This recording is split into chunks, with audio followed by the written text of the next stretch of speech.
we use social media, Facebook, Twitter, YouTube, to connect to people. Yes, so when you're reaching out and calling out, that's where you're going to go to today. Things are different.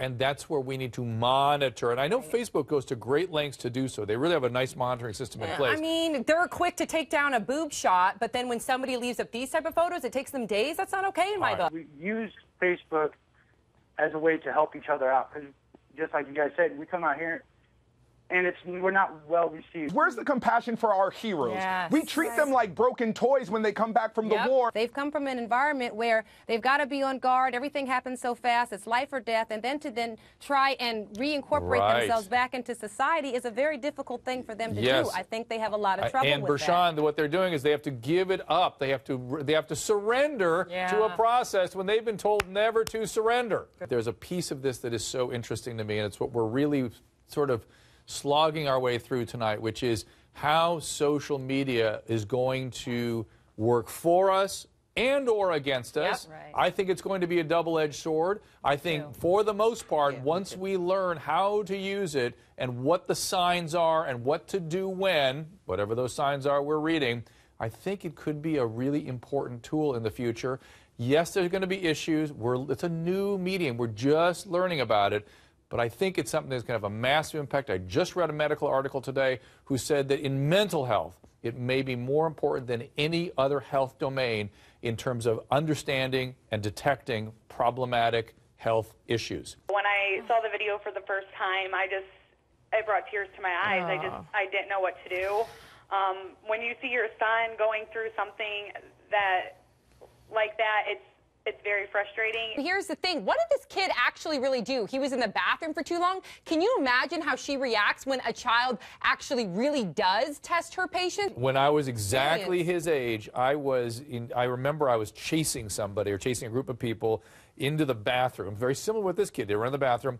And my kindergarten teacher picked me up off the ground and shook me so hard. Wow. Lucky I didn't get an intracranial bleed, frankly, and screamed at me for a good couple of minutes. I will never forget it. I didn't ever tell anybody until this minute. I hadn't even thought about it, frankly. But a child does not come out and start talking about this because he or she feels kind of responsible. So it's not at all unusual that your child, I can relate very strongly, strangely, like I was just there, that he would not want to talk about it. So you don't force him on him. We were just talking about a teacher who grabbed a kindergartner and shook him, and I shared my story. And we do a lot of trying to understand social media and its consequences, but here's a positive one. There was no documentation when I was having my head nearly taken off my neck. So sometimes social media does help. Not just social media, but also the electronic surveillance via the fact that we're all being observed. We have mixed feelings about that. And, of course, there's mixed benefits and liabilities associated with it.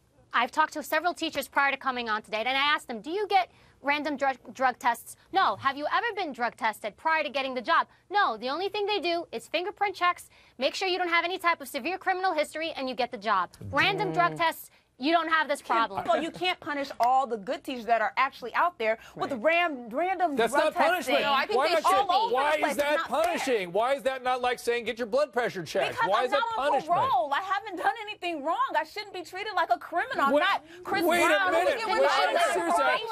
When I talk to my patients, that makes me crazy. When if I have a patient, I'm going to screen for addiction. What, I'm treating them like a criminal if I do a urine toxicology? No, I'm doing the one test I have to screen for disease that people don't admit they have and maybe don't know they have. If the drug screening had been there before, this would have been picked up earlier. Teacher aside, you can't show up to your job drunk. Can you imagine if I showed up to Dr. Drew on call drunk? It'd be a good show. It could be interesting. But you don't do that. It's not ethical. And being a teacher, it's even worse. And we tend to be punitive and judgmental in our approach to these screening instruments. We should look at them as a medical screen for a medical problem and not judge people. Now, if they don't take the advice of the professionals, once these things are detected, then the axe can fall.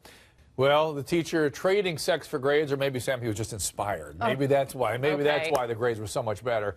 But that's not what has the debate raging on our Facebook at Dr. Drew HLN Facebook. There it is. Sam, what is it they're getting into there? Yeah, well, for one, we have almost 1,000 comments on our Facebook page. Wow.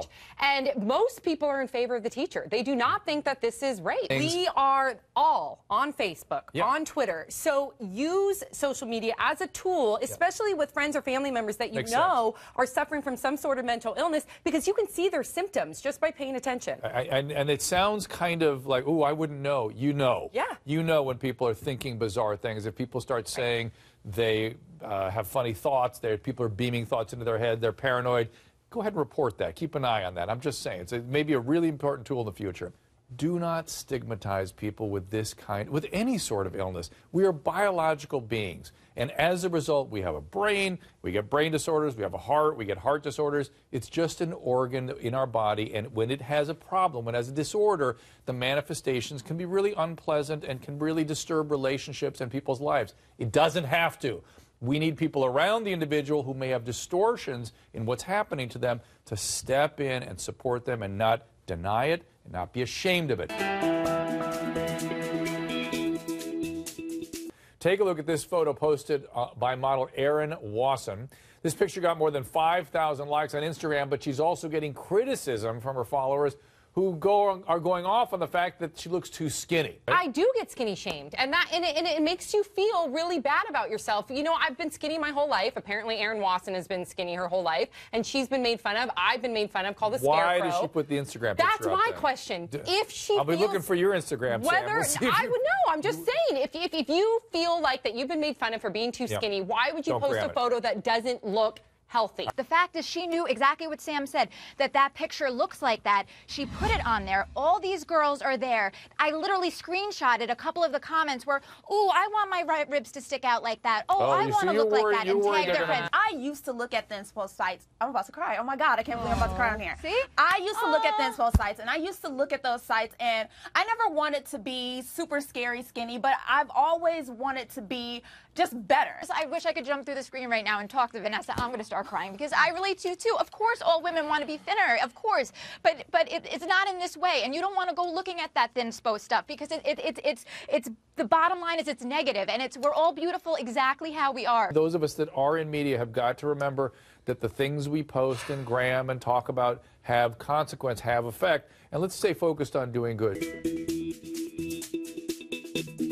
People have Beyonce, particularly, and Beyonce and Jay-Z on this pedestal as though they're God and goddesses, that they could have no problems. And here we see something behind the scenes of any familial dysfunction. These are people who are struggling with very complex lives. I feel I'm not happy about this. I think it's unfortunate that their privacy. Again, this whole night we've been talking about things that, well, people slip a tape recorder under somebody and it's on social media, and all of a sudden that's formal record. Somebody's in an elevator and something happens. We don't know what happened here. I think Jay-Z did something pretty terrible. The fact that Beyonce just seems completely checked out, as if she's saying, yeah, you deserve it, Jay-Z. That's the impression that I get. And I said earlier, he officially has his 100th problem. Yeah, I don't know what to do with that.